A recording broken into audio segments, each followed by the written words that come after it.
நேத்து நான் ராமனை பார்த்தேன். அந்த ராமனை பிராட்டி. அதனால் தான் இந்த உலக மக்களினுடைய லட்சியம் சீதா தேவி, அந்த தேவர்களினுடைய லட்சியம் சீதா தேவி. நமக்கும் எனக்கு அயோத்தி தான், நீங்கள் இல்லை என்று சொன்னால் அயோத்தியும் எனக்கு காடுதான் என்று சொன்ன அந்த சீதா பிராட்டி தான் மஞ்சமாக இருக்கிறது என்று சொன்னால் அதற்கு காரணம் அவளுடைய மனசு. இப்படிப்பட்ட மனைவி கிடைத்த காரணத்தினால்தான் ஆனதடி உன்னை மணந்ததினால் சபையில் புகழும் சேர்ந்ததடி என்று அந்த கண்ணதாசனுடைய வரிகளுக்கு இலக்கணமாக வாழ்ந்து காட்டியவள் எங்களுடைய சீதா தேவி. நீதிபதிகளே, சொல்லுவதாக கம்பன் சொல்லுகின்றார். என்ன சொன்னார் தெரியுமா? அரக்கர் என்னும் காஞ்சுதா முளைத்த கற்பின் கனலியை கண்ணால் கண்டாய் என்று அந்த கம்பனுடைய வாக்கு, அந்த சூர்பகனையினுடைய வாக்காக கம்பன் சொல்வது யாரு? இந்த சீதையுடைய வண்டலவா. அப்புறம் சீதையை பார்த்து கொண்டு நேராக ராமனை சந்திப்பதற்காக ராமன் வருகிறார். அவன் வர்றான். செல்வது எவ்வளோ என்று சொல்கிறான் என்று சொன்னால், ராமா, உன்னுடைய குலத்திற்கு சிறப்பை பெற்று தந்தவள், உன்னுடைய பிறந்த வீட்டிற்கும் சீதையினுடைய பிறந்த வீட்டிற்கும் புகுந்த வீட்டிற்கும் பெருமை பெற்றுக் கொடுத்து வானவ குலத்திற்கும் நல்ல ராமனுடைய வெற்றிக்கு துணை நிற்பது யார்? கேள்வி. அருமை சகோதர, நிகழ்ச்சியினை காட்டிற்கு கொண்டு சென்றவளே கைகேயி என்று சொன்னார். என் கைகேயி அனுப்பதுக்கு முன்னாடி ராமன் காட்டுக்கு போகலையா? சீதை இல்லை, ராவணவதம் நடைபெறவில்லை.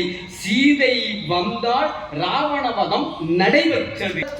சீதை நின்று கொண்டிருக்கின்றாள்.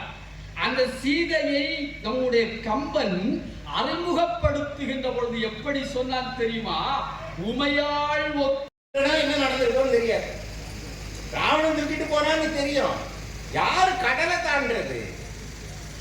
நீங்க அதை சொல்ற. ராமன் கூட அந்த கடலை அணை கட்டி தான் கடந்தான். இவன் ராமா எங்க அசோகவனத்துல தற்கொலை பண்ணிக்க போனான். தற்கொலை பண்ணியது மாதவி கொடி இருக்கும்.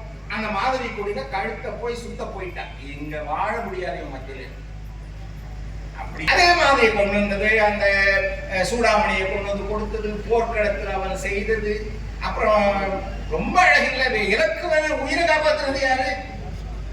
அம்மா, இலக்குவன் மருதுமலை கடந்து அப்புறம் அந்த கிடையாதுடா, வாடா, நீ என்ன தழுவிக்கடா, நீ என்ன தழுவிக்கும். யார் யாரை தழுவா? உயர்ந்தவர்கள் சின்னவங்களை தழுவான். ஒரு 10ஆம் கிளாஸ் படிக்கிறவன் வந்து முருகேசன் சார் தழுவ வந்தாருனாக்கா, பிறந்த கணம் தொடங்கி ராமன் கூட இருந்தவன் ஒரு நிமிஷம் பிரிஞ்சது இல்லை. எப்ப முதல்ல காட்டுக்கு போனாங்க பாருங்க தாடகையை கொள்றதுக்கு, அப்ப தொடங்கி கூடவே இருந்தான். ராமனை தான் காட்டுக்கு போக சொன்னா, கைகேயி சொன்னா, அப்பா சொன்னாருன்னு. இவன் போறப்ப இவன் ஏன் போனான்? இவன் வேண்டவே வேண்டாம் ராமன். இவன் ஒரே வார்த்தை சொன்னான், நீர் உள எனின் உள மீனும் நீலமும் நானும் சீதையும். வருகிறந்த நம்மை எல்லாம் வரவேற்று வரவேற்புரை ஆற்றியிருக்கின்ற மருத்துவ மற்றும் ஊரக பணியுடைய இயக்குனர், தமிழ் இலக்கியத்தில் புலமை கிடைத்த தமிழ் சான்றோராக விளங்குகின்ற ராமன் கொண்ட அண்ணன் எஸ்.ஆர். அவர்களையும், மாண்புமிகு புதுக்கோட்டை சட்டமன்ற உறுப்பினர் வல்லல் நேசன் என்று பாராட்டப்பட்டவர் என்பதை நான் மகிழ்ச்சியோடு இந்த விழாவில் தெரிவித்துக் கொண்டிருக்கிறேன். தமிழ் மொழிக்காக, தாய் தமிழுக்காக ஒரு மருத்துவராக இருந்தாலும் இத்தனை நூல்களை படித்திருக்கிறார், இத்தனை நூல்களை ஆய்வு செய்திருக்கிறார். இவற்றையெல்லாம் அத்தனையும் அறிவிப்போல் படிக்காமல் பார்க்காமல் அத்தனையும் நாம் கண்முன் நிறுத்தக்கூடியவர் ஐயா ஜெயராஜமூர்த்தி அவர்கள். கடந்த ஆண்டு இதே கம்பன் விழாவில் மிக சிறப்பாக உரையாற்றிய பொழுது நாம் வியந்து பார்த்தோம். அப்படிப்பட்ட ஒரு மிகச்சிறந்த சிந்தனையாளர் இன்றைக்கு எளிவுரை ஆற்றிருக்கிறார். நமக்கு கிடைத்த பெருமையாக நான் இந்த விழாவில் பார்க்கிறேன். மரியாதைக்குரிய நமது மனிதநேய மாண்பாளர், ஏழை எளிய மக்களுக்காக உதவக்கூடியவர், திருப்படி செம்மல், இப்படி பல்வேறு அடையாளங்கள் பார்க்கின்ற அவர் கடந்த 4 நாட்களுக்கு முன்பாக அண்ணன் அவர்களை சந்தித்தோம்.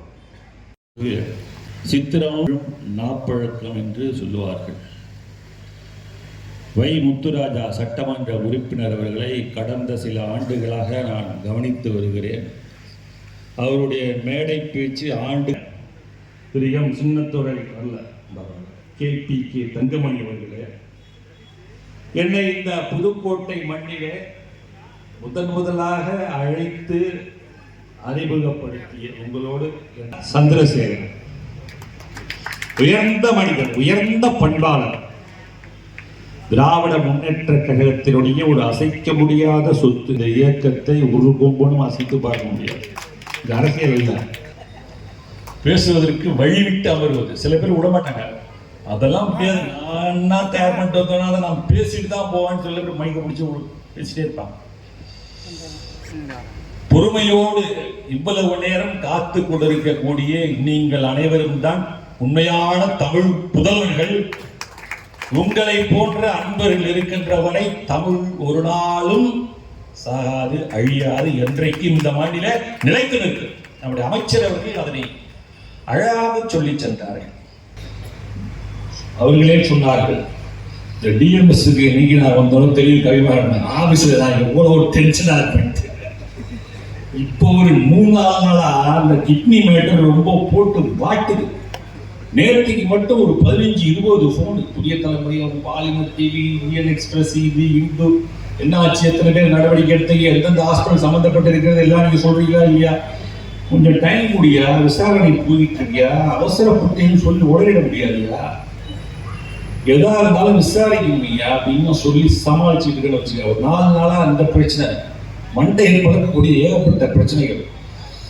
டிஎம்எஸ் இருக்கக்கூடிய அரசு மருத்துவமனையிலேயே நாளோடு ஒரு பிரச்சனைகள் ஏதாவது வந்து கொண்டே இருக்கு, அதை சமாளிக்க வேண்டும். அப்படிப்பட்ட ஒரு சூழலிலே ஒரு தலைப்பை தர அவர்கள் கேட்டபோது நான் யோசித்து பார்த்து விட்டு தந்த தலைப்பு தான் ராமனுடைய முதல் நட்பும் அதனுடைய சிறப்பு. அதை இங்க வரவேற்பிரையாட்ட வந்த தம்பி போட்டு உடைச்சிட்டாரு. ராமனுக்கும் குகனுக்கு இருக்கக்கூடிய அந்த நட்பு, அவர்களை பற்றி பேச வந்திருக்கிறார் நம்முடைய மருத்துவர் என்று அவர்கள் சொன்னார்கள். நட்பு